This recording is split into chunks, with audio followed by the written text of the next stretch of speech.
con Monumental.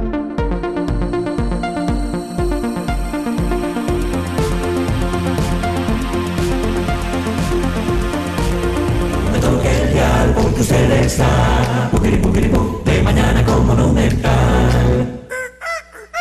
Son las 9 de la mañana con 21 minutos. Hoy lunes estamos en nuestro tema de medicina interna. Estamos hablando de las distintas afecciones o más bien alteraciones de la glándula tiroides en compañía del doctor Manuel Rojas Oriamuno, médico internista. Doctor, antes de irnos a la pausa nos hablaba usted de que una de las manifestaciones más comunes de problemas en la tiroides es lo que se puede confundir con ataques de pánico. Tal vez antes de continuar con eso le vamos a dar espacio a doña Cinia, que nos está llamando. Muy buenos días y adelante, doña Cinia. Buenos días, ¿cómo están? Bien. Muy bien, gracias a Dios. Para que el doctor, para un ultrasonido que me hicieron, vea, dice, tiroides de forma y tamaño normal, con parenquima heterogéneo, sin focalizaciones francas en relación con bocio difuso. No hay adenopatías cervicales. Eso es todo lo que dice. Muchísimas gracias por su consulta. Tenemos también a doña Rocío. Adelante, doña Rocío. Muy buenos días, muchas gracias. Encantada. Muy amable. Una preguntita, mi mamá es diabética. Hace menos de 8 días se le diagnosticó una infección en las vías urinarias. Perdón. Le dijeron que a los 8 días, tomó antibióticos, que a los 8 días, mañana se cumplirían los 8 días, hiciera otro examen de orina. Estamos preocupados porque le está doliendo del lado atrás, por donde están los riñones. Y queremos saber si se le puede hacer un examen de orina hoy o habría que esperar hasta mañana que se cumplen los 8 días, pues por el asunto de que los riñones hay que cuidarlos mucho en un diabético. Y otra observación, yo soy celíaca, me diagnosticaron celíaca hace un mes y todos los síntomas de este tema tan interesante que está tratando el doctor también se relacionaba mucho con los síntomas que yo presentaba por medio de la celiaquía. Y quería hacer la observación porque también me habían mandado exámenes de la tiroides y salieron perfectos. Entonces quería hacer esa observación. Muchísimas gracias. Y tenemos ahora a doña María. Muy buenos días, doña María, adelante. Buenos días, ¿cómo está doña Michelle? Muy bien, gracias a Dios. Doctor Rojas. Buenos días. Gracias.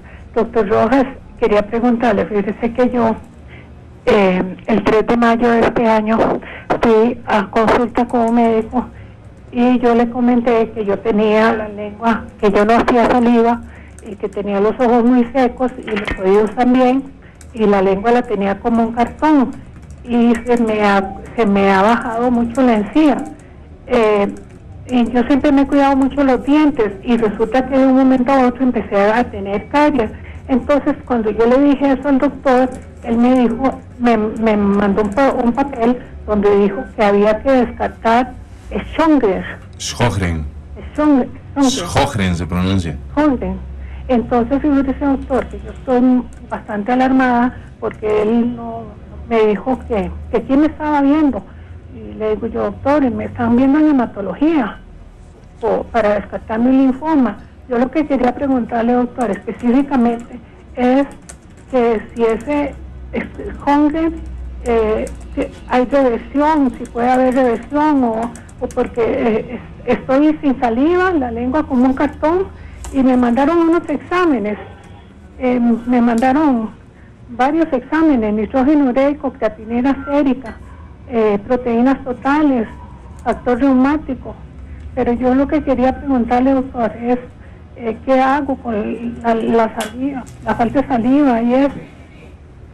Muchísimas gracias por su consulta. No sé, doctor, si necesitará alguna información adicional. Y finalmente tenemos a don Rodrigo. Muy buenos días y gracias por llamar, don Rodrigo. No, todas las gracias, doctor. ¿Aló? Sí, señor, lo escuchamos. Sí, gracias. El doctor muy amplio para hacer sus exposiciones. Muchas gracias. Yo vengo hace unos meses con un dolor, no sé si cervical o al lado derecho, al lado de la oreja, ese costado a veces me llega al hombro. Mis exámenes de laboratorio salieron bien, no soy hipertenso, a veces siento como una cierta descompensación y unos mareos leves, no sé si tendrá que ver algo con el tema, y si no fuera el caso, a ver si me lo puede evacuar, doctor. ¿Qué edad tiene usted, mi amigo? 50 años. ¿Padece alguna enfermedad? No. Lo único es que sí, el trabajo mío es muy fuerte. Yo ando en un trailer y a veces es la manejada y esta tensión tan grande del tránsito, tantas horas del trabajo también, no sé si es por el estrés, no sé. Como le digo, mis exámenes de laboratorio y todos me salieron bien, hice todos los exámenes y el doctor me dijo que estaba bien, pero seguí con lo mismo y es a veces, no es tiempo, doctor. Está bien, con eso vamos a tratar de ayudarle. Bien, muchísimas gracias, don Rodrigo, y a todos los que nos llamaron. Bueno, doctor, si le parece, vamos dándole trámite. Tenemos una buena cantidad aquí, un par más de preguntas que vienen por la vía de Facebook. Tal vez iniciamos con doña Ciani. Sí, básicamente dos cosillas que son importantes. En medicina uno tiene que dar un manejo integral al paciente. Esto quiere decir que uno no debe ser un interpretador de exámenes de laboratorio, sino que usted tiene que ver un examen en relación con lo que le está refiriendo el paciente y con lo que usted encuentra en el examen físico. Porque el ver exámenes es como revisar la presión de la llanta derecha y olvidarse de la presión de las otras llantas. Es solamente ver una parte. Entonces, cuando usted me dice, yo tengo un ultrasonido que muestra eso, bueno, yo le voy a decir lo que muestra el ultrasonido. Bueno, ¿y qué es lo que usted siente? Porque es muy importante saber de qué se queja el paciente. En el caso del ultrasonido dice que tiene un parénquima alterado. Eso quiere decir que el tejido de la tiroides está alterado, que no es el normal tejido, que está irregular, y que el diagnóstico del radiólogo es que tiene un bocio difuso. Quiere decir que la glándula en forma pareja está alterada. ¿Okay? ¿Y qué pasa? ¿Y qué hago? No sé qué voy a hacer. O sea, porque el paciente le dice, llega uno con el examen, ¿qué hago con eso? Y yo no sé. Dígame, ¿qué siente usted? Porque recordemos que en tiroides hay dos cosas fundamentales. Una cosa es la anatomía, ya nos dio una descripción de la anatomía, parcial, porque nos falta otra cosita todavía importante en anatomía. Esto es como ver la carrocería de un carro, que tenemos la lata del carro arrugada, ¿y qué? El motor, ¿cómo adentro funciona? ¿Qué pasó? Adentro, ¿qué pasó? Bueno, también hay que ver la función, cuánta hormona está produciendo esa glándula, ¿verdad? Y la otra cosa es, no es lo mismo tener el carro arrugado en la calle que el carro arrugado montado en acera. Son dos cosas diferentes. ¿Por qué? Bueno, porque resulta que si tenemos un crecimiento difuso de la glándula tiroides, bueno, hay que ver también, bueno, si está dando efecto de masa sobre estructuras cercanas, si está comprimiendo tráquea o está comprimiendo esófago, que no es lo mismo que no dé efecto de compresión, es decir, el carro lo tenemos en la calle, no lo tenemos en la acera.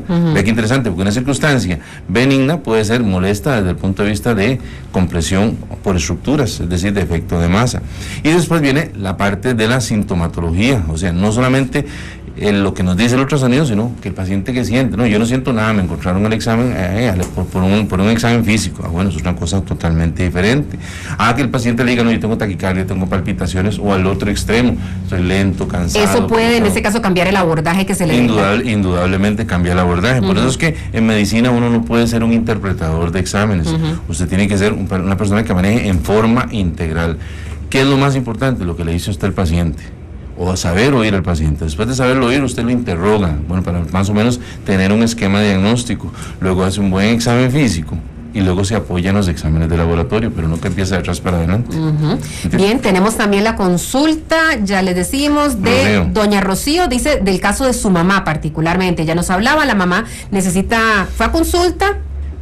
La mamá tiene infección en las vías urinarias, está tomando antibióticos desde hace 8 días y le piden un examen de orina. Presenta un dolor lumbar, según decía ella, y pregunta si se le puede hacer un examen de orina o debe esperar hasta mañana.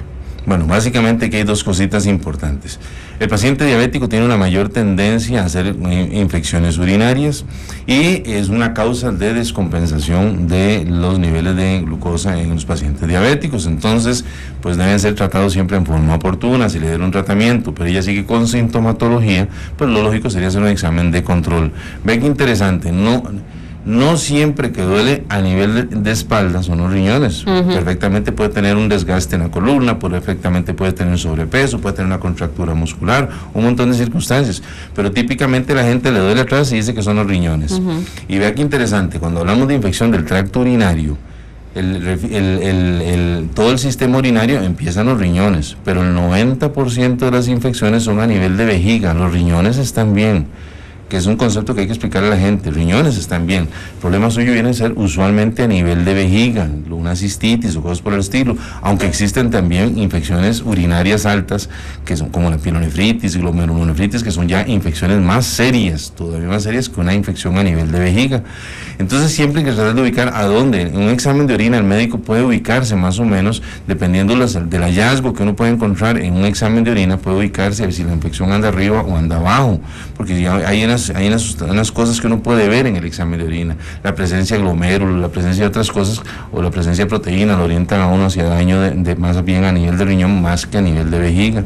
A nivel de vejiga lo que va a ver uno en un examen de orina usualmente es glóbulos rojos, bacterias, glóbulos blancos, entonces estamos hablando de una infección de vías urinarias bajas. Entonces, por eso es importante también ver si es una infección de vías urinarias bajas, no necesariamente quiere decir que el dolor lumbar sea asociado al problema urinario. Entonces, vale la pena hacer un examen de orina, por un lado. Y mañana, como ella lo decía, sí, puede hacerlo de una vez, para ver si está parcialmente tratado, ha habido algo de respuesta, pero también vamos a lo mismo, ¿ve? Que aquí estamos interpretando solo una parte. ¿Sigue con fiebre la señora o no sigue con fiebre? ¿Tiene ardor al orinar o no tiene ardor al orinar? La coloración de la orina, buena, mala, todo eso es importante verlo a la hora de manejar un paciente. Y hacerlo en el contexto de un paciente diabético, bueno, cómo están los niveles de azúcar. Y la otra cosa fundamental en todo paciente con diabetes y con una infección urinaria, siempre hay que medir las pruebas de función del riñón, cómo están trabajando sus riñones, y eso no lo medimos solamente con un examen de orina.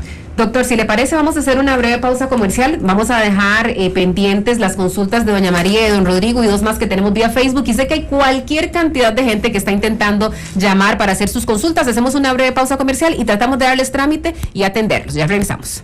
No me toque el dial porque usted está de mañana con Monumental. Continuamos con De Mañana con Monumental. Son las 9 de la mañana con 36 minutos. Continuamos en compañía del doctor Manuel Rojas Oriamuno, médico internista, interpretando toda la información que usted nos ha dado por vía telefónica y también a través de las redes sociales. Teníamos pendiente con doña María, ¿verdad? Que nos dijo que ella era doña Rocío, que era paciente celíaca también. Indudablemente, una de las cosas que uno debe tomar en cuenta cuando hace diagnósticos diferenciales también son todas las enfermedades que pueden llegar a producir deterioro progresivo del estado general, pérdida de peso y cosas asociadas, como nerviosismo y cosas por el estilo asociadas también a la pérdida de peso. En el caso de ella, bueno, sí, una paciente que pierde peso, que tiene diarreas y demás, pues uno piensa en hipertiroidismo, pero no hay que dejar de lado la intolerancia al gluten de trigo, que es la enfermedad celíaca, que es muy frecuente, más frecuente de lo que nos imaginamos, y que lamentablemente las personas sufren durante muchos años hasta que llega un médico y les hace el diagnóstico. Pero evidentemente tiene razón, es parte del diagnóstico diferencial.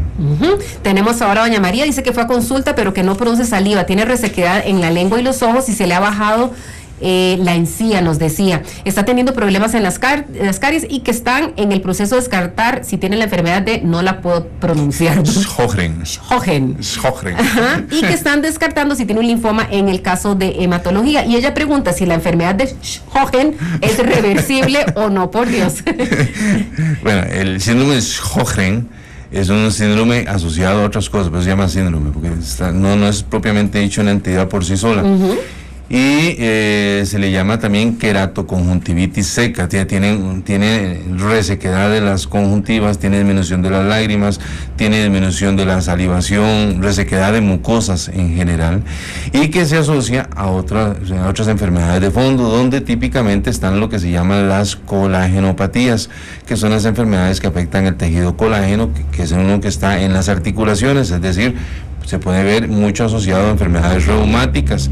Por eso es que dentro del perfil de exámenes que ella le pidieron proteínas, factor reumatoide y otra serie de cosas, porque es una condición asociada a otro tipo de enfermedades de fondo. Pero ven qué interesante. Bueno, tratamiento en realidad no existe, básicamente es lubricación, existen lubricantes de boca, existe saliva artificial, existen lágrimas artificiales y una serie de cosas que se usan para mejorar al paciente. Para suplir en ese caso la resequedad. Exactamente, sí, porque es bastante incómodo, se les acartona la boca totalmente, se les reseca montones y los ojos pasa exactamente lo mismo, entonces pueden padecer de ulceraciones a nivel de ojo y cosas que se asocian, son también resequedad de las fosas nasales. Bueno, pero ve que interesante, resulta que Resulta que nos dice que le están estudiando por un linfoma. Un linfoma es un tumor maligno que afecta a los ganglios linfáticos. Uno siempre debe hacer diagnósticos diferenciales. Otra condición que le puede dar a uno una lengua lisa, reseca, abotagada, es los pacientes que tienen deficiencia de folatos, deficiencia de ácido fólico y B12, que se pueden asociar a otras enfermedades como la que le están estudiando a ella de fondo. Entonces, de lo que le están haciendo está perfecto. A mí me parece que le están estudiando bien, que deberían obviamente ver qué hay de fondo en un probable síndrome Sjögren, pero también valdría la pena que le cuantificaran los niveles de ácido fólico y de B12. Una deficiencia de folatos que es extremadamente frecuente puede producir alteraciones en lengua y sintomatología muy parecida a la de ella, y simplemente con un poquito de ácido fólico mejorarían montones. Pero no le digo que lo compre hasta que su médico lo estudie, ¿verdad? Muy bien. Y también tenemos la consulta de don Rodrigo, de 50 años, dice que es bien sanito, que él no padece ninguna enfermedad, pero sí tiene un trabajo muy pesado porque maneja tráiler, que desde hace mucho tiempo viene con dolor cervical al lado derecho, y además dice que bajo la oreja y que le llega hasta el hombro. Se hizo exámenes de laboratorio y salen bien, no es hipertenso, pero siente algún nivel de descompensación y algunos mareos leves. Bueno, aquí básicamente recordemos dos cosas. Los exámenes de laboratorio no siempre reflejan integridad de la salud. Es cierto, son parte de un parámetro, ¿verdad? Eso es como cuando uno agarra un carro y le van a hacer la medición de gases en la revisión técnica. Bueno, los gases están bien, pero no quiere decir que los limpiadores de parabrisas estén bien. Eso no se mide con la medición de gases. Entonces uno puede tener un perfil de laboratorio completamente normal y siempre tener algún grado de alteración de otra índole. 50 años, trailero, este tipo de gente que manejan este tipo de ¿cómo se llama? Y por larguísimas horas también. Largas horas, y esos volantes son bien duros y demás, y pues no sería infrecuente que tuviera algún grado de contractura muscular o que tuviera algún grado de cervicoartrosis, es decir, desgaste de las articulaciones cervicales, las del cuello, que pueden producir en forma secundaria contractura muscular, y eso producir un dolor que se le vaya hacia el brazo. Eso es lo que él decía, que va detrás de la oreja y le llega. Es una posibilidad. Hay un músculo que se llama el esternocleidomastoideo, que pasa por esta zona, empieza aquí atrás, exactamente detrás de la oreja, y se inserta a nivel más o menos del hombro, para que la gente entienda.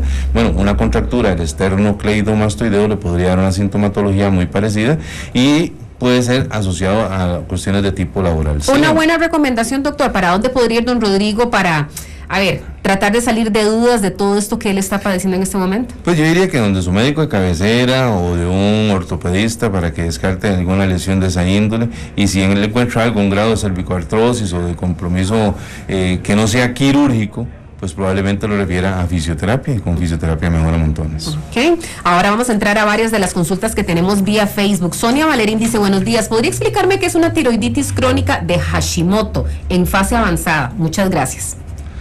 Bueno, básicamente lo que mencionamos al principio, una tiroiditis es un proceso de carácter autoinmune en el cual se producen autoanticuerpos que atacan nuestros propios tejidos, específicamente la glándula tiroides. Este proceso puede ser iniciado por un cuadro viral o bacteriano. Nuestro organismo se defiende de ese virus y de un momento a otro estos anticuerpos se vuelven como anticuerpos locos y empiezan a atacar nuestros propios tejidos. Es por eso se llama autoinmune. Auto es contra nosotros mismos, inmune es nuestro propio tejido inmunológico atacándonos.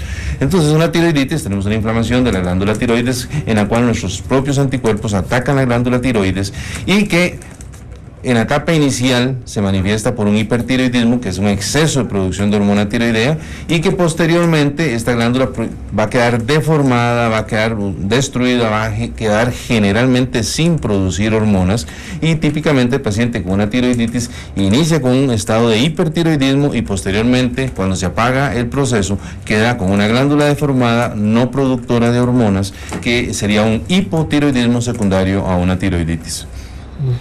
Después tenemos a Erika Chávez, dice: buen día, doctor, soy paciente hipotiroidea, yo estoy padeciendo de esos síntomas que el doctor comenta, me había medicado con levotiroxina, pero me provoca mucho esos síntomas de nerviosismo, entonces dejé el tratamiento. Quisiera saber si hay algún otro medicamento con el que me puedan tratar. A diferencia del hipertiroidismo, en el cual existen varias opciones de manejo, en el hipotiroidismo la única manera es la reposición de hormona tiroidea. Lo que pasa es que el médico no es Dios y no puede saber la dosis que usted va a requerir. Hay pacientes que requieren dosis tan bajas como 12.5 o 25 microgramos por día de levotiroxina sódica, así como hay pacientes que requieren 300 microgramos o más de levotiroxina sódica. El parámetro lo va a dar dos cosas. Una es la clínica, la sintomatología del paciente, y otra es la medición de TSH y eventualmente de hormonas tiroideas libres. Pero el que más se usa es TSH, que es el primer examen.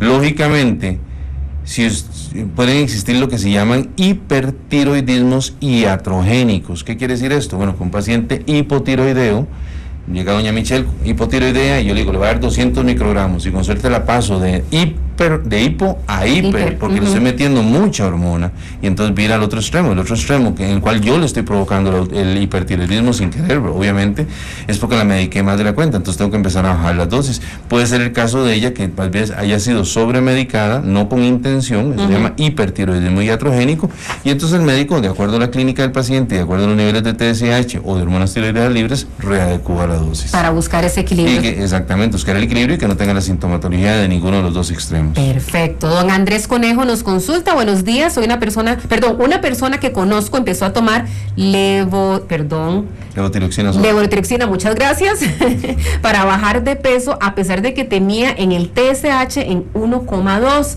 Dice que algunas personas le dijeron que esto podía perjudicar su salud, pero un doctor le dijo que sí podía tomar ese medicamento para perder peso. ¿Se puede? Qué buena pregunta, vea. El organismo Dios lo hizo muy sabio, y es mejor no tocarlo cuando está trabajando bien, así de sencillo. Eso es como un carro nuevo. Cuando usted tiene un carro nuevo, ¿para qué lo va a tocar y llevárselo al mecánico del vecino de uno para que lo atravese? Está trabajando bien, espérese, siga con la garantía, ¿verdad?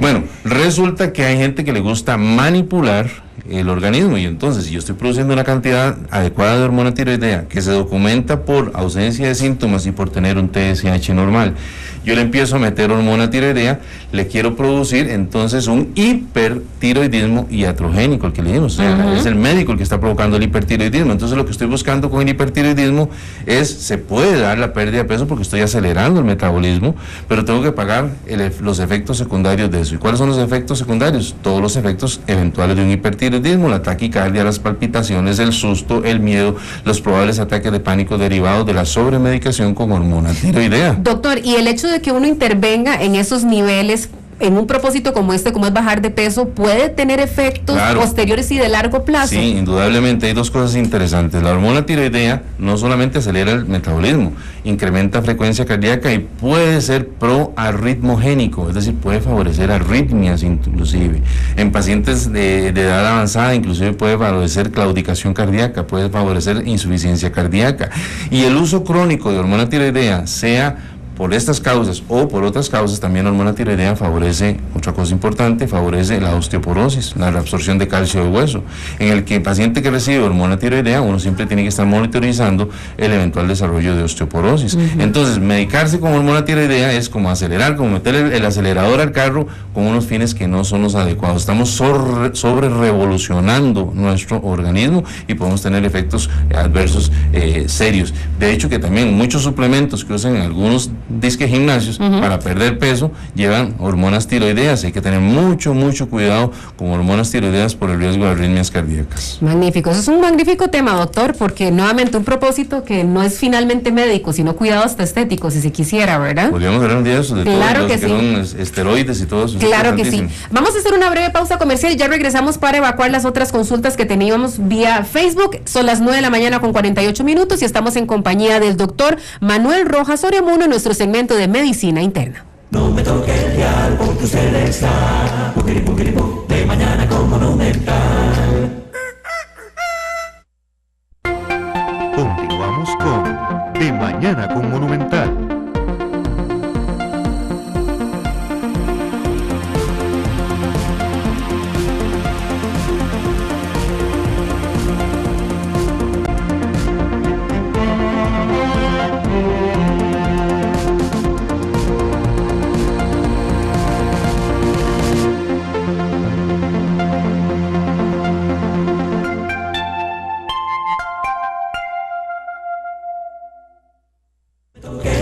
Porque usted está de mañana con Monumental. Son las 9 de la mañana con 59 minutos y estamos en la recta final del segmento sobre medicina interna en compañía del doctor Manuel Rojas Soriamuno. Teníamos la consulta vía Facebook de Beatriz Méndez. Dice: hola, soy una mujer delgada que come muchísimo y ha despertado sospechas entre médicos sobre si se debe a la tiroides o no, pero tengo la duda, pues siempre he pensado que así fuera debería perder peso y no más bien comer mucho sin engordar, y no más bien por comer mucho sin engordar o mantenerme muy delgada siempre. Es de esas personas que come el barrilito sin fondo, ¿verdad? Y por otro lado tenemos la consulta de Juan Carlos González Solano, que dice: buenos días, 2 preguntas. Resulta que yo soy paciente de tiroiditis con glándula multinodular y anticuerpos antitiroideos y recientemente me diagnosticaron con artritis. ¿Podría haber una relación entre ambas enfermedades? Resulta que mi esposa también ha sido diagnosticada con tiroiditis. Tenemos una niña de 4 años. ¿Qué posibilidades tiene la niña de tener la enfermedad y a qué edad podemos iniciar a controlarla? Muy bonitas preguntas. Muy buenas preguntas. Muy bonitas. Bueno, básicamente 2 cosas. El hecho de ser delgado no necesariamente quiere decir que realmente esté enfermo. Hay pacientes que tienen una velocidad metabólica diferente a otros. Eso se llama la tasa metabólica basal. La tasa metabólica basal es, por decirlo así, imaginémonos una parrilla y resulta que es una parrilla de 4 quemadores y tenemos una parrilla de 8 quemadores, ¿verdad? Bueno, a veces la parrilla del hombre es de 8 quemadores y la mujer viene a ser como de 4. Entonces por eso salen a comer, la mujer come la mitad, el hombre come el doble, la mujer se engorda y el hombre no se engordó. No estoy diciendo que esto sea parejo, pero es para que vean que la tasa metabólica varía montones. Y hay gente que tiene una tasa metabólica muy alta, muy rápida, que hace que sean delgados, por un lado, que no aumenten de peso. Y por otro lado también es importante la carga genética. Ustedes verán, y esto se ha estudiado mucho en países asiáticos, en países africanos, que todos son longilíneos en algunos países africanos, o sea, delgados y altos. En algunos de los países asiáticos, usted verá que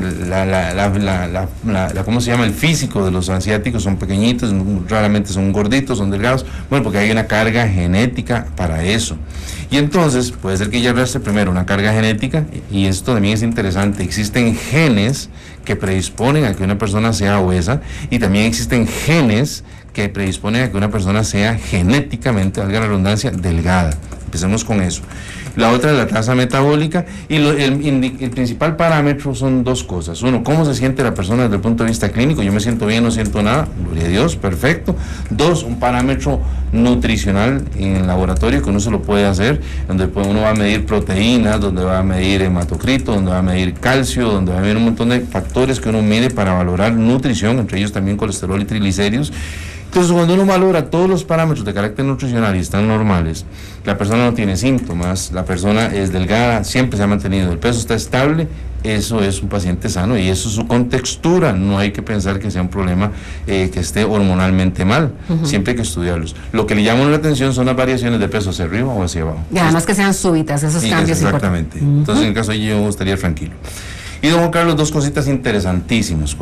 Una, mencionamos al principio en la tiroiditis, que es un fenómeno autoinmune en el cual nuestros anticuerpos atacan nuestros propios tejidos. Estos anticuerpos son anticuerpos locos. En etapa inicial empiezan a atacar un tejido determinado y cuando se aburrieron de atacar ese tejido, empiezan a atacar otro tejido. No infrecuentemente un paciente con un proceso de carácter inmunológico desarrolla por su misma autoinmunidad otra enfermedad de carácter inmunológico. Es decir, los primeros anticuerpos que atacaron la glándula tiroides y generaron una tiroiditis autoinmune de Hashimoto pueden eventualmente empezar a atacar articulaciones y se ha visto el desarrollo de artritis reumatoide en pacientes con tiroiditis de Hashimoto y al revés.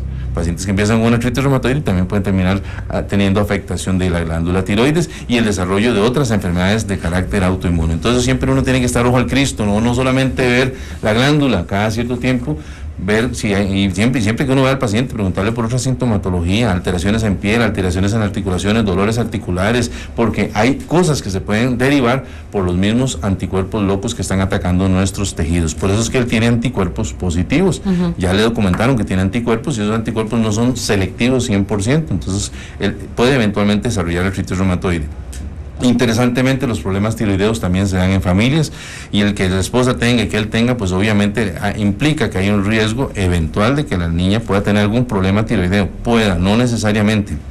No es que de padre a hijo se hereda, sino que en familia se ven problemas tiroideos. Lógicamente, pues aquí es el pediatra que tiene que valorarla, ver cómo está el desarrollo, la relación talla-peso, si está creciendo bien, si el desarrollo cognitivo e intelectual está bien. Si todo eso está bien, pues en una medición de TSH común y silvestre, pues le podría dar un buen parámetro de que la chiquita está adecuadamente bien desde el punto de vista tiroideo, y lógicamente el examen físico es fundamental. Hay que tocar ese cuellito para ver si se le siente algún aumento de la glándula tiroides. Doctor, y la última, si ya para sacar la última gotita de esta entrevista, pregunta Antonio Cerdas: ¿tiene alguna relación la fiebre reumática con los problemas de tiroides? ¿Podría desarrollarse esto a partir de una fiebre reumática? Bueno, vamos prácticamente al mismo proceso.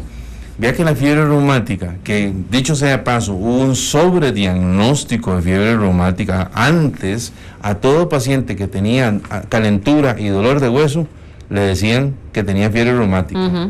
Y vea ahora, usted ve a cualquier persona que tiene fiebre, le duelen los huesos, y eso no necesariamente quiere decir que sea una fiebre reumática. En la fiebre reumática existe también un proceso de carácter autoinmune que empezó también inicialmente a nivel de garganta. Hubo un estreptococo, que es una bacteria. Nuestro organismo produjo anticuerpos para atacar ese estreptococo, y de un momento a otro esos anticuerpos se volvieron anticuerpos locos, igual que lo que mencionamos con la tiroides, y empezaron a atacar nuestros propios tejidos. ¿Cuáles tejidos van a afectar?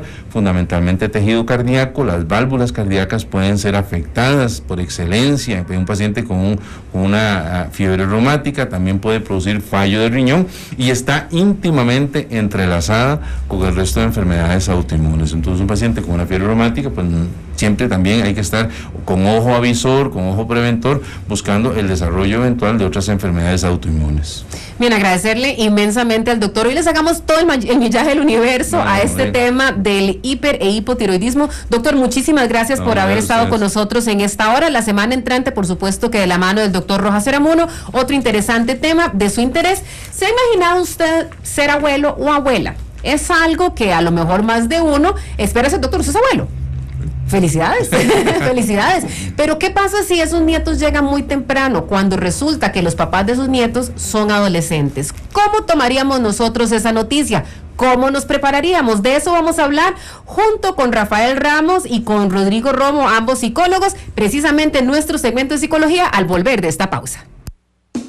El doctor Manuel Rojas Oreamuno es médico internista y lo puede localizar en la Clínica de Medicina Interna, 25 metros al norte de la entrada de... Continuamos con De Mañana con Monumental. De Mañana con Monumental. La comida costarricense es tan variada como su cultura, los rasgos físicos de su gente o la abundante biodiversidad existente a lo largo de los 51 kilómetros cuadrados de esta tierra. La fusión de la cocina de nuestro país inició desde la llegada de los españoles en el año 1502, cuando la cocina española y algunos productos europeos, asiáticos y africanos, tales como el arroz, la caña de azúcar, el trigo, bananos, plátanos, guineos, cítricos y el café, se integraron a la cocina de los aborígenes de Costa Rica. Cabe mencionar que la cocina nacional ya contaba con productos autóctonos, tales como el maíz, el frijol, la yuca, el cacao, el pejibaye, el ayote, la papa, el tomate, el aguacate, el chile dulce, el chayote, el tabaco, la miel, la papaya, el maní, la guayaba, el cas, el níspero, entre otros.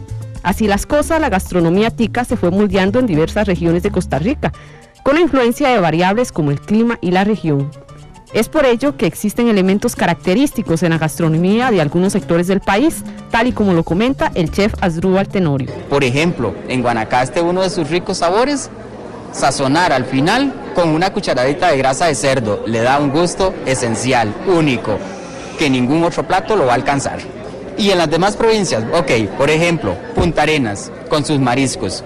Por supuesto, en el Caribe, a los mariscos el coco es el que lo realza. En el puerto, no, son los cítricos, son los que lo realzan. Siempre vas a ver los mariscos con cítricos, siempre, porque es lo que realza su sabor. Y en Cartago, por supuesto, también. Su gastronomía se basa mucho en picadillos, pero sus picadillos son realzados a sazón muy natural. Asimismo, el chef señala que la cocina costarricense también tiene influencia de gastronomía de países como Francia y España. Por supuesto, somos una mezcla. Ejemplo, por ahí me dijo alguien, profesor, claro que sí, queremos la asesoría, pero no nos vayas a enseñar un montón de cosas afrancesadas. Por supuesto, tengo que enseñarles un montón de técnicas afrancesadas, y no porque hoy el profesor quiere enseñarlas. Y le puse un ejemplo. Mi amigo, sencillo, ¿te has comido unos ricos huevos con tomate? Sí, mi abuela los hacía exquisitos, pelaba los tomates. Y resulta de que entonces le digo yo, mira, mondé un tomate con casé, forma de pelar tomate, técnica francesa. ¿Cómo te pareció? Y lo hacía tu abuela, no lo viene a hacer el profesor. ¿Qué te pareció? Entonces empezamos a ver que somos una mezcla no solo de cocina francesa, en realidad influye la cocina española. Por ejemplo, en cocina herediana, aunque los platillos, algunos no llevan alcaparras, sí era costumbre de los abuelos servir como guarnición de un platillo alcaparras por influencia española, igual las aceitunas. Entonces sí tenemos influencia de otras culturas gastronómicas. Si bien hay platillos que se preparan en todo el territorio nacional como el gallo pinto, el arroz con pollo, los tamales de cerdo, el picadillo, las tortillas, los gallos de picadillo, entre otros, existen también platos que caracterizan a algunas provincias, señala el chef. Si vamos al Caribe, pues por supuesto, característico en el Caribe es el rice and beans. No tanto ni un rondón, porque el rondón pues vemos que es una copia fiel de los curry, pero el rice and beans sí, aunque en el inicio lo hacían con frijol guandú y no con el frijol que se hace hoy. Después tenemos platos característicos. Si vemos en cocina herediana, que es el tema de hoy, vemos que todos los domingos se hacía mondongo en salsa en Heredia. Eso era algo tradicional, el domingo. Entonces, por supuesto que es un plato muy emblemático en cocina herediana. Se le puso mucho énfasis, lo realzamos demasiado para que tuviera la visión que queríamos de la cocina herediana. Si nos vamos por allá por Alajuela, ok, en Alajuela, al igual que en Guanacaste, es el pozol, con una diferencia, que el pozol en Alajuela tiene vegetales, y en el de Guanacaste, pues el pozol, su esencia es la carne de cerdo, ya que ellos pues son altos comedores de carne. En Guanacaste, pues su pampa ha facilitado un montón de factores para eso de las carnes. Es por ello que el Instituto Costarricense de Turismo y el Centro de Investigación y Conservación del Patrimonio Cultural del Ministerio de Cultura y el Instituto Nacional de Aprendizaje lanzaron un plan para recuperar los diversos platillos y bebidas de la cultura costarricense. Según la líder del proceso de desarrollo turístico, Ruth Alfaro, uno de los principales objetivos es recibir a los turistas con platillos 100% ticos. Con el propósito de hacer que los empresarios turísticos pongan en sus menús todas aquellas recetas deliciosas de nuestras abuelas y poder ofrecer al turista nacional y al internacional toda la gran diversidad y la riqueza que tenemos en el tema culinario. La idea un poquito entonces es capacitarlos a ellos para que ellos retomen ese tema en varios aspectos, no solo en el tema de preparación, sino en el tema de decoración.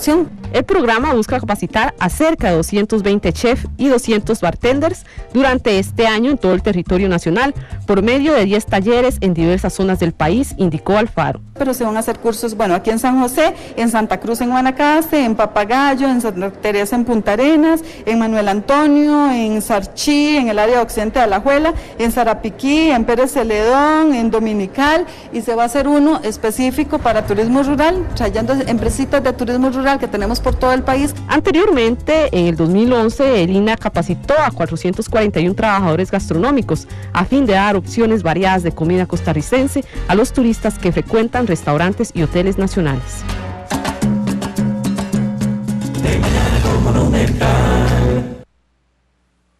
Hola, son las 10 de la mañana con 12 minutos. Dígame si no quedaron de alguna manera antojados de esas comidas típicas costarricenses, desde un arroz con pollo hasta un rice and beans. Ay, Dios mío, son las 10 con 12 y las que tienen o los que tienen la posibilidad de cocinar cosas ricas en su casa, pues aprovechen las buenas recomendaciones que les dimos en este reportaje preparado por Isel Martínez y Laura Ávila aquí en De Mañana con Monumental.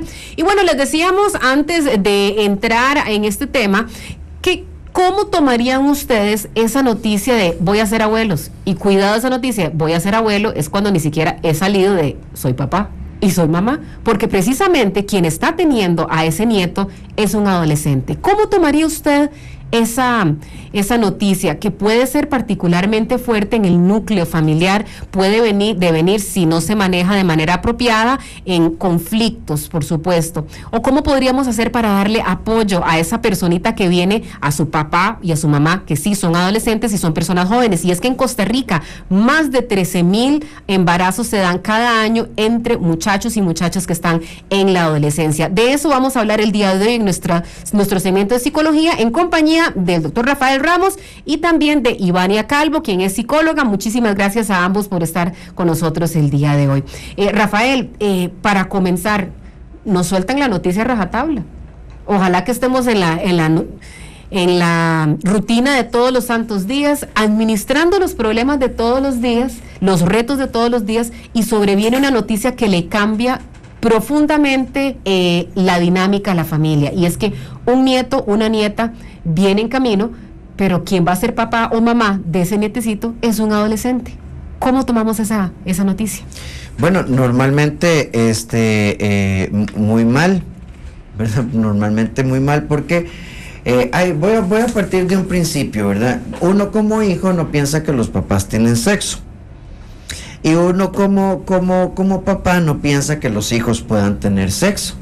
Y vemos esto como una realidad a veces que de una u otra manera le pasa a otros, ¿verdad? Mi chiquita no, porque es una little princess, ¿verdad? Es una niña, o sea, tiene 16 años y no piensa en esas cochinadas. Mi chiquita no tiene sexo, jamás. Mi chiquita no tiene sexo. Y mi hijo es un perfecto caballero que le gusta vacilar y andar en patineta. Entonces, esto normalmente sorprende porque los padres tienden a creer que los hijos son asexuales. Y, digamos, los datos que tenemos para Costa Rica, de una u otra manera se habla de que el primer contacto sexual, entendiendo contacto sexual como juegos eróticos, es decir, besos un poco más apasionados, manos más allá de la espalda y de los hombros, manos que pasan por la zona genital y los pechos, algunos primeros contactos a nivel de estimulación manual u oral empiezan aproximadamente a partir de los 13 años, y un alto porcentaje de estos chicos entre los 16 y los 18 años tiende a tener ya actividades sexuales propiamente genitales o coitales mucho antes de alcanzar la mayoría de edad. Entonces, ¿cómo lo tomamos? Lo tomamos muy mal porque nos sorprende. Primero, no imaginamos que nuestros hijos tienen sexo. Caemos en la cuenta que nuestros hijos no han recibido una buena educación sexual por nuestra parte, porque ha habido educación quizá en valores, pero nunca hemos hablado, por ejemplo, abiertamente de deseo sexual. Nunca hemos hablado abiertamente de por qué cuando yo me doy cuenta que mi hijo está besando a la novia y demás, hablarle, mira, y te excita. Y ¿sabes por qué sucede esa abiertamente? Abiertamente. Y poder hablar de esto en términos de pene, de excitación, de vagina, de lubricación, de hormonas, de deseo, de fantasías sexuales, de tipos de besos, besos de piquito, besos de lengua y besos heavy metal, ¿verdad? Que son estos besos, ¿verdad? En los que la asfixia puede ser un riesgo importante. Entonces creo que nos sorprende porque de esto no hablamos, se lo delegamos al colegio o hablamos de sexo en, vea, si usted va a ir al paseo, pórtese bien, ¿verdad? Ya sabe lo que le estoy diciendo. Y curiosamente, no recuerdo exactamente, creo que fue para el 2004 que se hizo un estudio muy interesante por la Clínica del Adolescente. La sexualidad de los chicos, la mayoría de embarazos son diurnos, estando en la casa de los padres, y a veces nos preocupamos por el paseo y este tipo de cosas, y este estudio nos hablaba de que es una sexualidad muy pronta, es un rapidín, es decir, una sexualidad muy rápida, fugaz, mientras los papás no están en la casa, en la tarde fueron a comprar, quédense viendo la película y vamos a ir a comprar pan, lo cual nos da una sexualidad impulsiva, muy poco orgásmica, porque no hay todos los previos normales, cargada de miedos por parte de las chicas con respecto al embarazo, con chicos muy impulsivos, muy orientados a la penetración coital y no al disfrute integral de la sexualidad, y sin formación con respecto a los métodos anticonceptivos, fundamentalmente de barrera.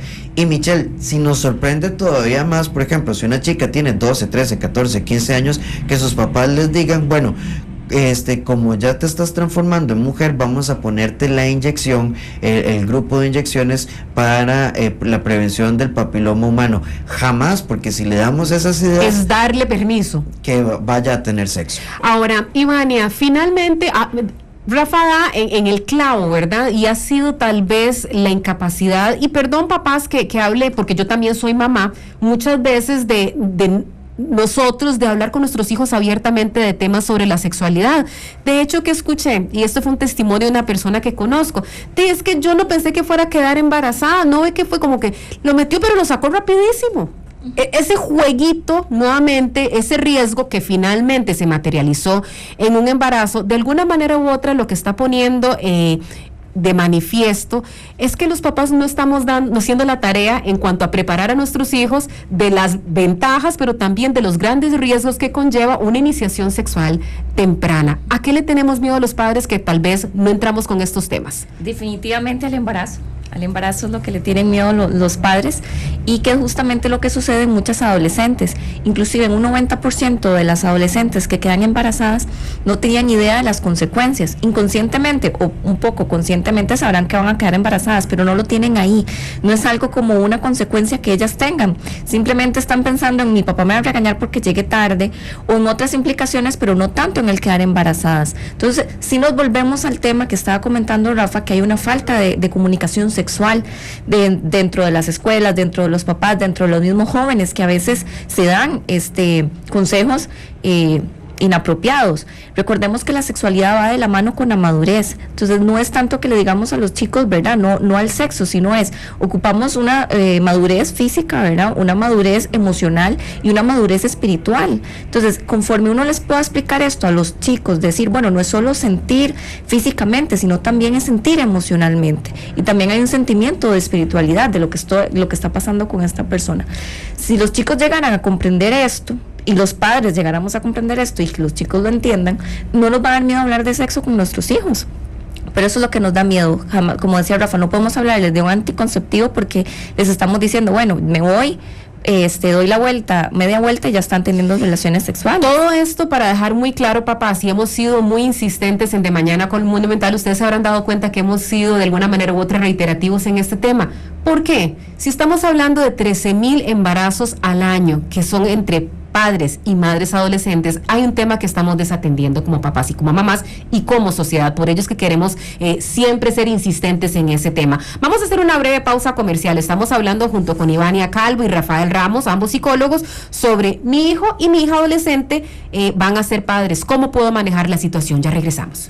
Llámenos, llámenos, estamos esperando su llamada, es importante. Llámenos ya. No me toque el dial porque usted está De Mañana con Monumental. Ivania Calvo, ambos psicólogos, estamos hablando de cómo asumir la noticia de un embarazo adolescente en nuestra familia. Ahora, cómo preparar a la futura madre o al futuro padre adolescente para cuando nazca el bebé. Hay algunos que tristemente deciden abandonar los estudios para poder cuidar a la criatura. A veces algunos toman esa decisión y hay otros que deciden continuar con ellos. Precisamente hablando de las decisiones que sí, que esta joven o este joven tienen que tomar, tenemos el testimonio de María Fernanda Barbosa. Ella compartió su testimonio desde el Liceo José Joaquín Gutiérrez Mangel durante el primer día de clases. Ella es una estudiante de 17 años y de 10º año y llegó con su hija que apenas tenía 27 días de nacida cuando arrancó el curso lectivo. Escuchemos su testimonio. Hay que ponerle más porque ya ahora una chiquita, más el estudio es bastante difícil, pero a luchar porque todo lo que yo haga es para ella, de ser profesional para poder dar toda mi hija, para sacarla adelante sin que pase ninguna necesidad. Ellos me han apoyado mucho durante el embarazo y ahora que ya está, me han apoyado bastante. De Mañana con Monumental. Ese es el testimonio de María Fernanda. Yo espero que así como ella tomó esa determinación tan linda, tan valiente y tan positiva de seguir adelante por ella y por su bebé, espero que también tenga la compañía y el concurso del padre, esa criatura. No solamente tiene mamá, tiene papá ese bebé, así que es importante que él también salga adelante por ese niño. Rafael, tal vez si pudiéramos ahora abordar el tema, empezamos hablando de lo importante de esa comunicación entre padres e hijos, es el antes, pero ya ocurrió, llegó la noticia y no vamos a cambiarla. ¿Cómo hacemos para poder, de un lado, abrazar a esta criatura, a nuestro hijo o a nuestra hija que están embarazados, darles el apoyo, pero sin que eso se sienta como que estamos dando licencia y que la verdad es que no importa lo que pasó, porque muchos papás están en esa disyuntiva, ¿verdad? Les digo, los apoyo, pero que no se lea que aquí yo estoy siendo tolerante con una situación que debía haber sido postergada por el bien de este o esta adolescente. De hecho, yo creo que la clave del proceso primero es entender que vos como padre tenés derecho a la emoción de impacto, ¿verdad? Entonces, por esto no necesariamente se pasa fácil. Requiere mucha madurez, mucho equilibrio y va a generar emociones muy diversas. Esto es muy ambivalente, muy contradictorio. Va a generar enojo, tristeza, angustia, dolor, desilusión, frustración, apatía y demás. Entonces lo importante cuando tu hijo o tu hija hablen de esto es darte el chance de no decir absolutamente nada hasta que tengas la oportunidad de pensar en esto. Porque normalmente lo que sucede es que entra el adolescente y dice lo que está pasando, y normalmente caemos en el rango del enojo, en el rango de la ira, decimos cosas. Yo te dije que nos decepcionaste, que te dije que va a pasar, sos una vaga, sos un vago, y ahora qué, y empezamos a explotar. Y tenemos que, como decíamos fuera de micrófonos, la criaturita ya viene, ese niño o esa niña ya viene de camino, y tenemos un adolescente que no ha terminado de comprender lo que significa ser adolescente y tiene que asumir su paternidad. Y necesita desesperadamente ese apoyo finalmente. Sí, y entonces una vez que pasa esta fase de impacto, tenemos que analizar cuáles son las condiciones de ese embarazo, porque no es lo mismo, por ejemplo, una chica y un chico que se embarazan, que vienen ambos con apoyo paterno, o si alguno está fuera del colegio, o si la madre o el padre de ese chico consume drogas o ha abandonado los estudios o trabaja, si es mayor de edad, porque lamentablemente esto sucede también, ver las condiciones generales en las que ese embarazo se dio para determinar diversos recursos de apoyo, como puede ser concertar con la otra familia, acercarse a los orientadores, psicólogos y profesores guías del colegio, hacer el control prenatal. Normalmente nos damos cuenta de estos casos en estados muy avanzados de embarazo. A los 4 o 5 meses son muchachitas que tienen capacidad de llegar y esconder ese embarazo durante varios meses, y cuidado, así lo hacen. Y lo que supone un riesgo a la salud física y emocional, tanto de la madre como del niño gestante. Y creo que también es importante empezar a entender que hay una modificación en la estructura de la relación familiar, porque lo que sucede, Michelle, por lo menos estadísticamente, es usted no sale, usted no vuelve a ir a fiestas, y generamos un proceso de encerramiento, castigás a la persona, de castigar, y esa no es la realidad. Ivania, muchos padres, y esa es una reacción muy común que he visto, ok, estás esperando bebé, o varón o mujer, cualquiera de los dos.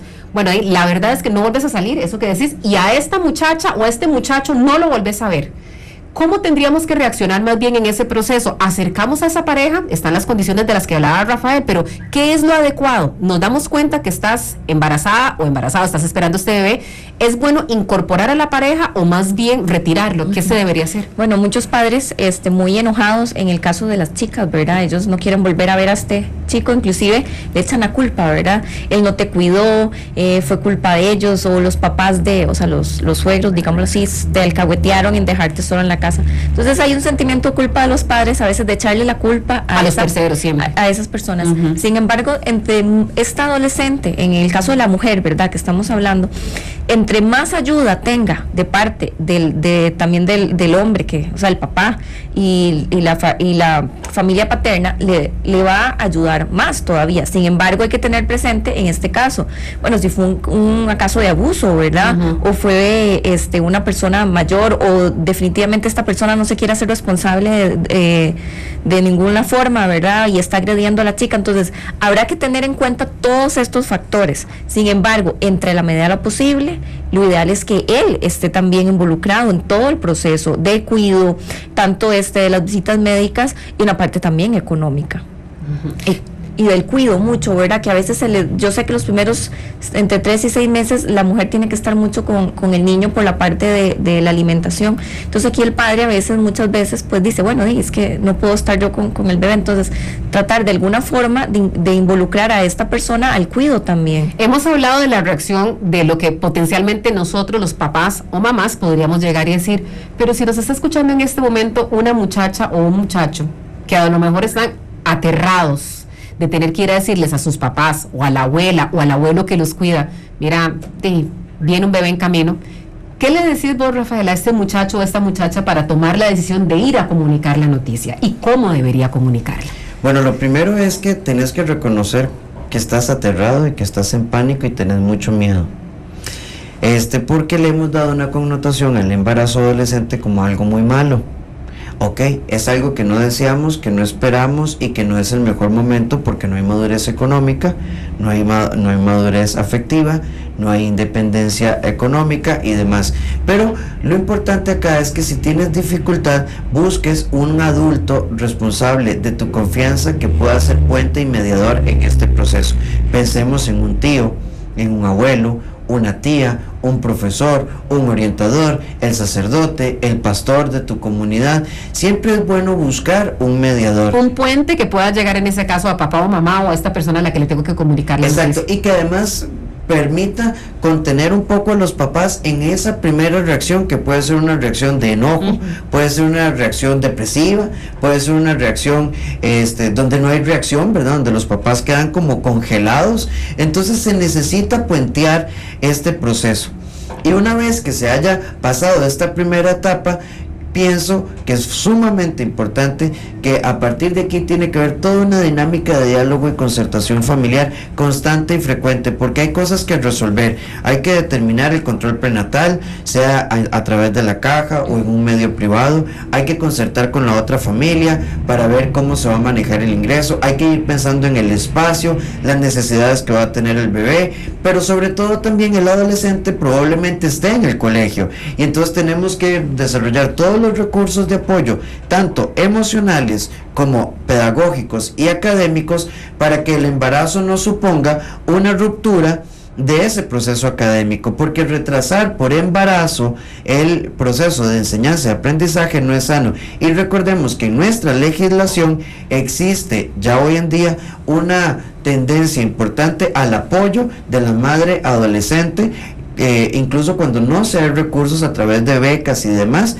para que permanezca el tiempo lo más que se pueda en el colegio. Me encanta que toques ese tema, Rafael, porque muchas veces te saco del colegio y se toma como un castigo de alguna manera u otra. Es correcto, entonces sienten que esta forma va a ser una forma de alcahuetear. Ahora sí te vas a estudiar, nosotros tenemos que ver en qué espacio lo metemos en la casa, quién lo cuida, y no, realmente es una red de apoyo. Esta muchacha, este muchacho necesita seguir estudiando para en algún momento ser un profesional y poderle darle una mejor vida a ese niño. Muchas veces sacan también al chico, dicen, bueno, que la mujer siga estudiando, pero entonces que él trabaje. Vaya a trabajar. Que él vaya a trabajar, porque aquí hay que comprar pañales y hay que empezar a comprar la fórmula. Eso es condenar de alguna manera u otra la pobreza a ese papá, a ese niño y también a la mamá de esa criatura.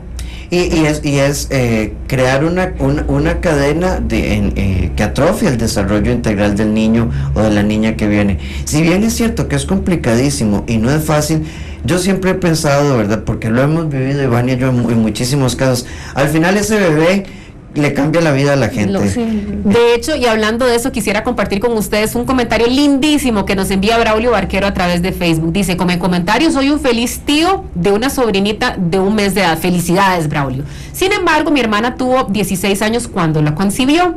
En su momento no estuve tan feliz. Lo que más me dolió en su momento no fue darme cuenta de que mi hermana estaba teniendo relaciones con su novio, sino que nos tenía todos engañados diciéndonos que ya había terminado con él. Actualmente tengo una buena relación con ella, pero la confianza que teníamos ha quedado irremediablemente dañada. Siendo su hermano mayor, la apoyo y la quiero, pero ahora me es muy difícil creerle cualquier cosa. Veo que mis padres ahora la apoyan mucho. Yo no tengo idea de cómo hubiese manejado la situación. ¿Qué situación más difícil? Vamos a hacer una breve pausa comercial y cuando regresemos vamos a hablar de cómo se restaura la confianza precisamente en la familia para poder mantener relaciones saludables, perdurables y de largo plazo cuando nos damos cuenta que un bebé viene en camino y quien es papá o mamá es un adolescente. Ya regresamos. No me toque el dial porque usted está de mañana con como Monumental.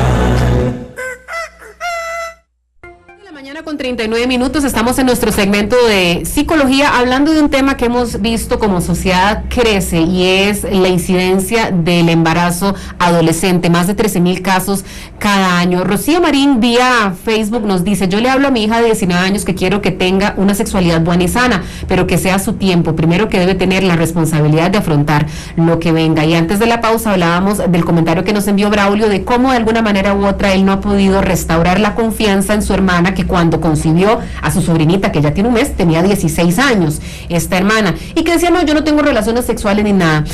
De alguna manera u otra, en muchas familias lo que queda maltratada es esa confianza, porque sí, de alguna manera u otra, este muchacho o esta muchacha decía: no, yo salgo con mis amigos, voy, hago actividades que los papás catalogamos de normales, y pongo entre comillas bien grandotas normales, y ¿saben qué? Entre las actividades de los adolescentes también está el tema de la sexualidad, Rafael. De hecho, Michelle, voy a plantear algo, voy a ver si logro explicarlo bien, porque para mí es muy importante. El sexo no es malo, y tenemos que ser realistas. O sea, yo no le puedo hablar a un adolescente o uno como adulto: mire, no haga eso porque guácala. O sea, porque no es una sopa de mondongo con pellejo, ¿verdad? O sea, no entra por el gusto y la preferencia. El sexo es una realidad humana, es un impulso biológico, y es tan importante porque si no le preguntaremos al doctor Rojas o al doctor Ruiz. El estudio de sexualidad humana que se hizo en Brasil hace 2 años, que se publicó en enero del año pasado, establecía que una pareja que tenga al menos 52 orgasmos al año, es decir, un orgasmo por semana, tiene menos riesgos de cardiopatías, mejor control de triglicéridos, colesterol, mejor estado de ánimo, porque por todas las implicaciones de la sexualidad. Lo que está mal son las condiciones en las que un adolescente incursiona en su propia sexualidad. Y lo primero que tenemos que entender como adultos es que yo no le puedo hablar a un adolescente de no tener sexo. Le tenemos que hablar sobre las consecuencias de tener sexo. E incluso si vos como padre o madre te das cuenta que tu hijo o tu hija está siendo sexualmente activo, una vez que este proceso se inició, difícilmente se va a revertir, porque cuando uno no ha comido tiramisú, uno no dice: uy, qué rico, qué ganas de comerse un tiramisú. No tenemos el neuroregistro de ese placer. Igual, una vez que tenemos sexo, se convierte en una forma de vínculo, de distensión, de promoción del equilibrio emocional y demás. Entonces tenemos que hablar abiertamente del sexo como una realidad que requiere condiciones económicas, afectivas, físicas y de madurez emocional adecuadas para que pueda ser una sexualidad de disfrute y no una sexualidad de preocupación. Y vos como padre, en conjunto muchas veces con los otros padres, con los orientadores del colegio, con profesionales, con el ginecólogo y demás, hablar de anticoncepción, porque si una vez que tu hijo ha iniciado la vida sexual está teniendo relaciones sexuales, es mejor una sexualidad responsable y una educación para la libertad responsable que omitir el tema pensando que ya yo le dije que si se vuelve a acostar con el novio no sale, porque eso no revierte el proceso. Hablando de omitir información, David Xavier Ricoto vía Facebook dice: se debe manejar con mucho cuidado. Ahora sí, el padre o madre debería hablar sin pelos en la lengua, sin vergüenza alguna, y decir lo bueno y lo malo de tener relaciones sexuales. El mejor consejo es que no lo hagan. Bueno, eso es lo que opina David Chaverri. Y si lo hacen, que se protejan. Ya no es solo sus vidas, sino la de un bebé que no tiene por qué venir a pasar problemas a este mundo. Quisiera, por cierto, abrir nuestras líneas, por lo menos recibir unas cuantas llamadas al 905-222-0000, para que tanto Ivania Calvo como Rafael Ramos puedan atender algunas de sus consultas sobre un tema que estamos viendo sucede prácticamente todos los días en nuestra sociedad. Mientras recibimos esas llamadas, Ivania, tal vez el tema de cómo preparar a los hermanos, las hermanas, otros miembros de la familia para la llegada de un bebé, cuando sabemos que finalmente es un adolescente más, otro hermano, otra hermana, quien finalmente va a tener una responsabilidad tan grande. Sí, también voy a ampliar un poquito esta parte con el área, digamos, de que no solo hablar de sexo en la casa va a evitar la parte de un embarazo en la adolescencia, sino la buena comunicación y la buena relación que tenemos como familia.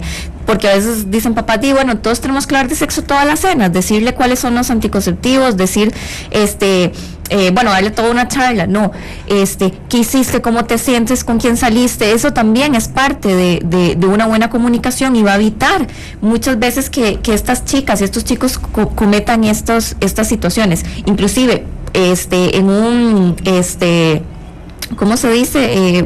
Artículo. En un artículo, exacto, ponían que casi con 80% de las madres adolescentes, en este caso las mujeres, tenían malas relaciones con sus madres y sus padres, ¿verdad? Una mala relación familiar, que no quiere decir que por tener una mala relación familiar ya va a ocurrir esto, pero sí muy importante eso, el área de comunicación de familia, el desayuno, la cena, el almuerzo, en algún momento juntarnos todos y no necesariamente hablar de sexo. Cuando estamos frente a una noticia como esta, viene el nieto en camino, sí, y soy un adolescente que le estoy diciendo a mis papás, viene el nieto en camino. ¿Qué pasa cuando también, junto con la noticia, tomo la decisión de que me voy de la casa y voy a vivir con la pareja que supuestamente es el padre de esta criatura? O bien fueron muchachos y dicen, bueno, me voy de la casa porque estamos esperando un hijo.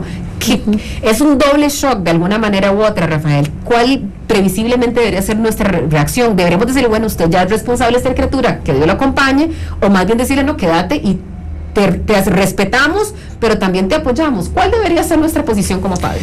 Bueno, es realmente compleja, Michelle, la pregunta. Es muy, muy compleja porque cada caso tendrá sus particularidades, porque sí, en el dato que nos da Ivania y en el dato que nos diste hace un momento, si tenemos 13,000 partos de adolescentes por año, quiere decir que hay 26,000 padres, chicos y chicas, hay 26,000 adolescentes teniendo una preocupación en torno a su sexualidad.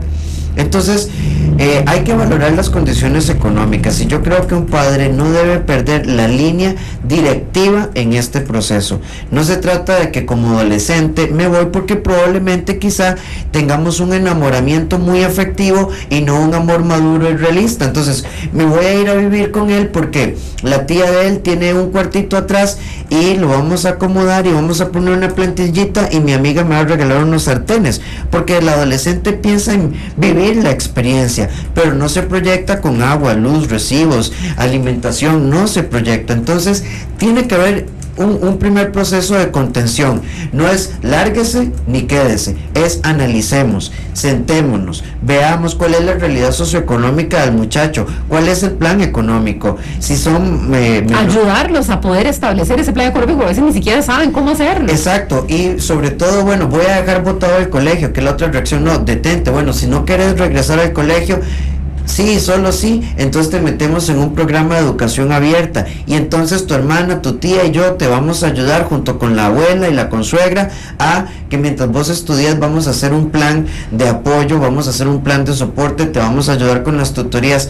Tirarlos a la calle y decir, porque lo que planteaste es cierto, bueno, usted ya se embarazó, quiere decir que usted ya sabe cómo resolver la vida. Eso no es cierto, porque estos embarazos son el resultado muchas veces de la vulnerabilidad afectiva, de la impulsividad, de la falta de formación y a veces son un accidente. Entonces no se les puede tirar a la calle. Rafael, quisiera antes de irnos a la pausa compartir con ustedes este testimonio que nos deja Priscila Vargas. Dice, les cuento mi historia para que tomen nota los papás. A los 20 años quedé embarazada de mi novio que me dejó. Mi papá me echó de la casa. Aún así, seguí viviendo ahí hasta los 25 en una casa donde éramos maltratadas psicológicamente mi hijo y yo. A mis 40 años todavía recuerdo cada ofensa de mi padre y mi hija psicológicamente afectada, sufre a sus 20 todavía las ofensas que recibió. Nuestras autoestimas todavía cuesta sanarlas. Yo quisiera dejarles ese testimonio tan fuerte y tan honesto que le agradezco muchísimo a Priscila que lo pusiera en nuestro conocimiento para que papás, mamás, tomemos una decisión saludable por nuestros hijos, por esa criatura que viene y por nuestra familia, porque finalmente ahí es donde se construye el bienestar de todos. Al final, Michelle, este es un proceso doloroso, tal vez es su primera fase, pero cuán grande se haga la crisis ya no depende solo del adolescente, va a depender de la capacidad de los adultos de manejar esto. Muchas veces las grandes crisis las crean los padres o el entorno adulto alrededor de un padre o una madre adolescente. Entonces, el problema no solo fue el embarazo, fue tu mala reacción ante el embarazo de tu hijo o tu hija. Bien, son las 10:48, hablamos del embarazo adolescente, cómo reaccionar ante esta noticia. Ya regresamos con Rafael Ramos e Ivania Calvo en nuestro segmento de psicología. No me toque el dial porque usted está de mañana como no mental. Son Las 10 de la mañana con 52 minutos regresamos a nuestro segmento de psicología. Hoy estamos hablando de mamás y papás adolescentes y cómo los papás y mamás de esos adolescentes deberíamos tomar esa decisión. Tal vez para ir cerrando, me gustaría consultarles algo de lo que hablábamos fuera de micrófonos.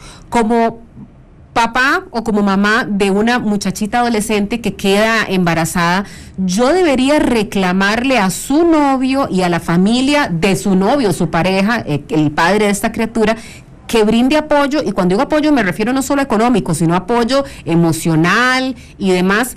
Ya habíamos hablado de otro escenario, cuando nos damos cuenta y tal vez la reacción en medio de la cólera es, no volvés a ver a este muchacho, pero más bien yo debería reclamar el apoyo de esta pareja, debería reclamar el apoyo de los consuegros para tratar de estabilizar toda la situación en torno a este bebé que viene. Por supuesto, porque además recordemos que ese niño o esa niña tiene derecho a tener una relación con su padre y con su madre, aun cuando sean adolescentes.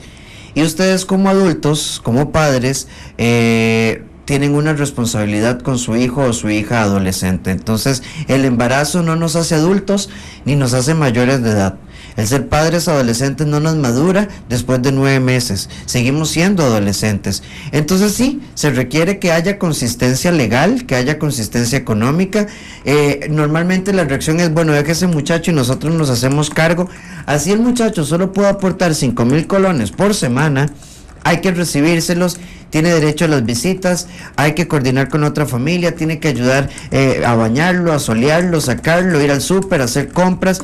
Tienen que responsabilizarse, todo con orientación y supervisión, porque si hay un abordaje bonito, a la larga estamos tratando de gestar una sana relación entre papá y mamá. Quizá no lleguen a ser pareja, pero sí van a ser socios toda la vida, para que no sea como la historia de Priscila, que 20 años después ella y su hija aún todavía resienten el abandono y el mal manejo que se le dio a este embarazo. Priscila no solo quedó con un embarazo, más bien quedó sin papá también. Así es. Y esta niña quedó sin papá. Perdón, en el caso de Priscila, ella no solo quedó embarazada, sino que perdió a su papá, y esta niña perdió también a su abuelo. Ivania, ¿cómo hacemos para poder incorporar a otros miembros de la familia? Porque sucede mucho, viste que fulanita estaba embarazada, y ese es el tío que está hablando de su sobrina, o esa es la prima que está criticando a su primo, viste que fulanito va a tener bebé, o el hermano, que viste, al final de cuentas, tanto, porque ese era el preferido, y no fue el que llegó y metió las patas. Estoy hablando de situaciones cotidianas. ¿Cómo hacemos ahora sí para involucrar de manera positiva a la familia y tratar de neutralizar esas reacciones que pueden ser perjudiciales en la familia? Mira, pidiendo ayuda, yo creo que organizando, y los padres, como decía Rafa, si desde el primer momento, como emocionalmente van a tomar una actitud primero de miedo, de culpa y de enojo, pero ya cuando puedan sentarse y organizar sus ideas, probablemente puedan obtener ayuda también de estas personas. Entre más ayuda tengamos familiar, va a ser mejor tanto para el adolescente y la adolescente y para el bebé que viene en camino. Pero y tratar, porque siempre va a haber alguna persona que siempre va a seguir hablando o que va a decir que esos son puras alcahueterías. Entonces, esa persona simplemente la vamos a apartar un poquito de ese vínculo con esa muchachita, ese muchachito y ese bebé, porque no le está haciendo bien esas cosas que él está diciendo. Rafael, ¿qué pasa con esas familias que tienen el pensamiento de que fulanita está embarazada, entonces sabe que o está esperando bebé, y lo que hacen es esconderla de la familia por ese prejuicio de la vergüenza? ¿Qué les recomendás a quienes piensan que no hay que mostrarle a la chiquita? Literalmente lo que hacen es aislarla. Hay que entender que esto pasa por el prejuicio social, a veces pasa por la vergüenza, pasa por la descalificación, la humillación y demás. Pero recordemos que esta muchacha o este muchacho que se embarazaron son producto y objeto también de tu amor. Y entonces aquí hay que poner un muro a todo aquello que no ayude. El que ni pica la leña ni presta el hacha, entonces que no forme parte de la situación. Pero si podemos darle un manejo abierto, claro, transparente y de acogida, y darle condiciones emocionales, psicológicas, nutricionales a este embarazo, para que este bebé se forme bien y venga y sea recibido, y manejemos la crisis normalmente depresiva y la nostalgia que comporta un embarazo adolescente, hay que hacerse de la vista gorda y hay que luchar con esto. Entre menos crítico, entre menos pesado y menos complejo abordemos la situación desde el inicio, mayor capacidad de empezar a disfrutar a ese nieto o a esa nieta que vienen en camino. Y creo que es muy importante también entender que su hija no hizo o su hijo no hizo nada malo. Tuvieron sexo de forma irresponsable quizá y no supieron cuidarse, pero eso no lo hace ni mal muchacho ni mala muchacha, ni dañó el honor de la familia ni arruinó su futuro. Quizá la complicó porque aparece un esquema de responsabilidades completamente diferente, pero si ese esquema de responsabilidades tiene apoyo y orientación, a la larga estamos brindando una oportunidad de crecimiento para que no suceda lo que mencionaste en el corte tras anterior, de que si no damos apoyo estamos condenando a ese adolescente y a ese niño a un proceso en el que tal vez les van a faltar oportunidades de crecimiento en la vida, y eso no se puede permitir.